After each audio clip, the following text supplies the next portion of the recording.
Je m'appelle Antoine Léger, j'ai 23 ans. Euh, je suis originaire de Chambéry et actuellement je suis à Limoges. Je joue en première division à Limoges.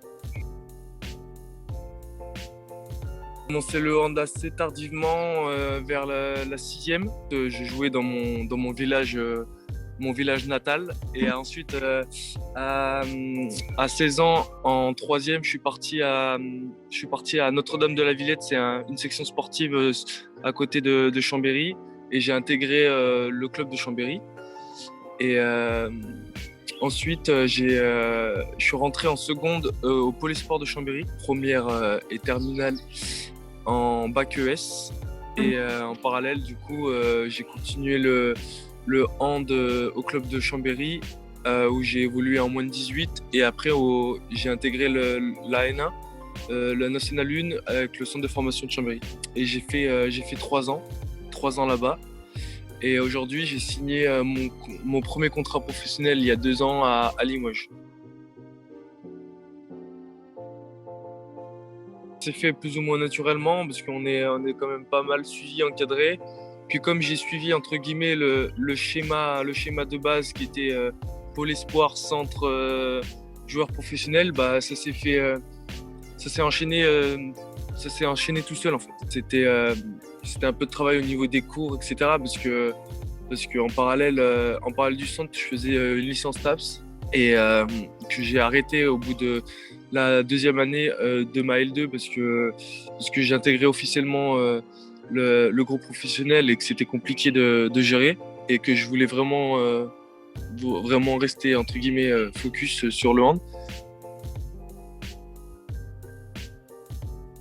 Ouais, en fait, du coup, sur ma dernière année de convention de centre de formation, il y a des agents qui m'ont contacté.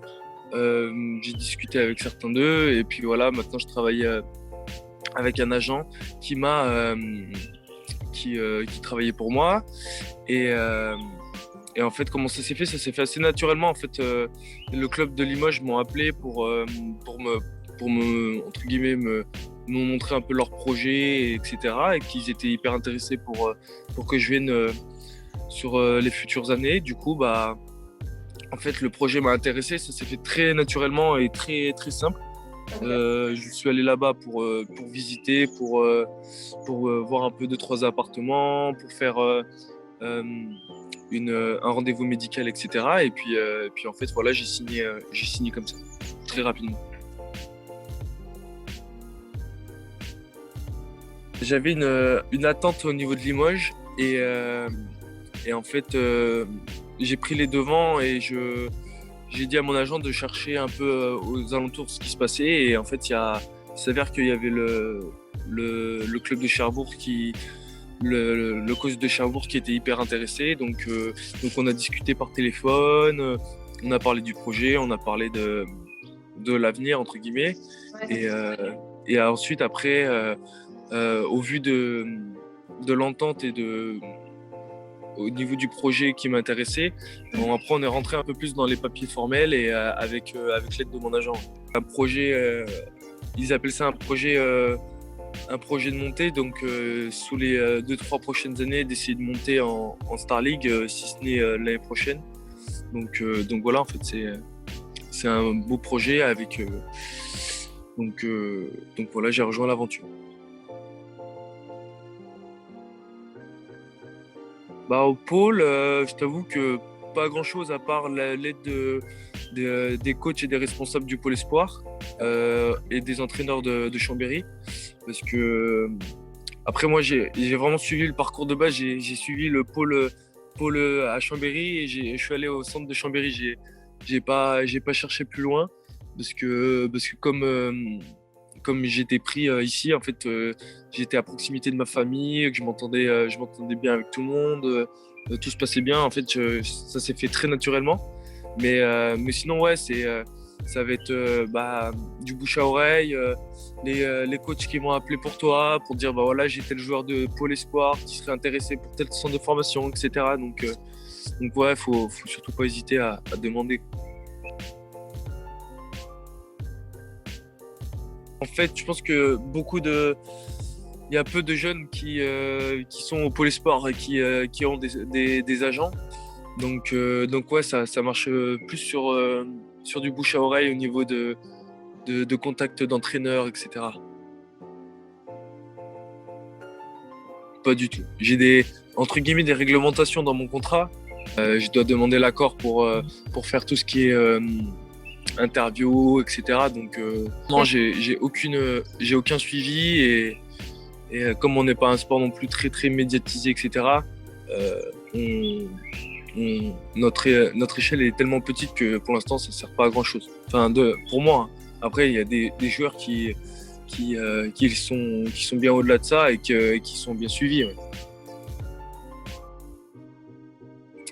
J'ai pas mal de projets en tête, que ce soit dans des investissements et même en fait, je suis ma licence TAPS parce qu'après j'aimerais faire un double master en nutrition et en entraînement sportif pour devenir coach au niveau physique et ensuite j'aimerais ouvrir un gros centre et un projet qui touche un peu tous ces domaines.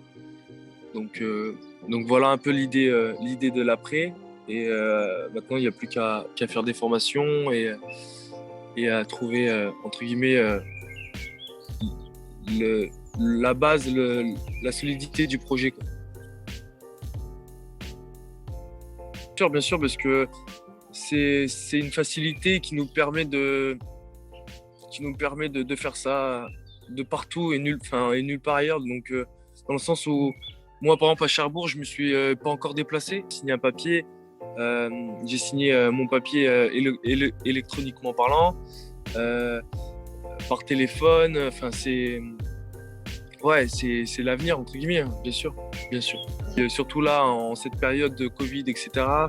On se rend vite compte que on peut être vite bloqué si on n'avait pas cette partie digitale. Quoi.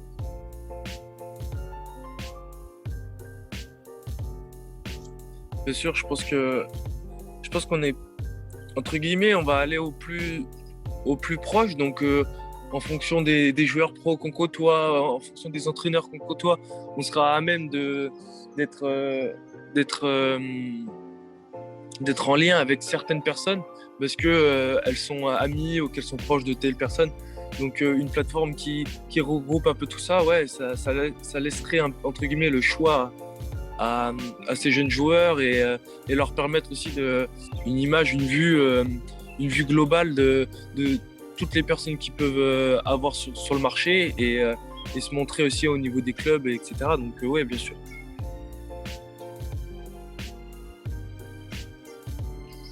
Je dirais juste y croire et travailler sur cet objectif tous les jours et quand les autres vont en soirée Staps ou machin, peut-être aller dormir et s'entraîner, toujours écouter les conseils des entraîneurs et des joueurs qui vous entourent et essayer d'évoluer dans ce sens-là et d'y croire parce que tout est possible. Mais le travail avant tout. Salut Tanouf, j'espère que tu vas bien. Pour la première question, on sait tous que tu es très fort mentalement. Mais du coup, qu'est-ce qui se passe dans ta tête quand tu reviens d'une non-blessure et tu fais ton premier match? Je fais évidemment référence à tes croisés quand tu reviens contre Villeurbanne et que tu arrives à planter 7 buts. Allez, donne-nous ton astuce. Quelle est mon astuce?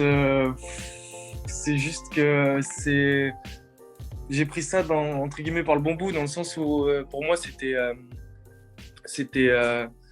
entre guillemets inévitable et que de toute façon c'était fait, c'était arrivé et que je devais simplement travailler un peu plus que les autres pour y arriver parce que eux ils s'entraînaient depuis de longs mois pendant que moi j'étais convalescent et donc voilà, j'ai mis ce temps à profit pour travailler énormément et pour essayer de revenir aussi à fond quoi. Et j'ai fait énormément de travail sur le mental pour être sûr que je puisse revenir à un niveau certain tout en étant absent pendant 6 longs mois. Deuxième question, cette fois un peu plus compliquée. On sait tous, tu es quelqu'un de très motivé, optimiste, perfectionniste. Mais comment vis-tu quand tu as un petit coup de moins bien? Je fais évidemment référence à un mercredi soir à Lloret Delmar.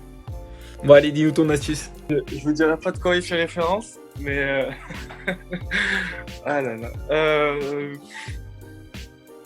Mon astuce par rapport à ça, c'est de simplement avoir ses objectifs son objectif en tête et de travailler en fonction d'eux et de continuer à tous les jours à aller dans la direction de cet objectif. Toujours avoir son objectif en tête et y croire et après c'est toujours voir positif en fait. Entre guillemets, un peu la loi de l'attraction. Si vous voulez vous renseigner sur ça, c'est penser positif pour emmener du positif. Donc voilà l'astuce.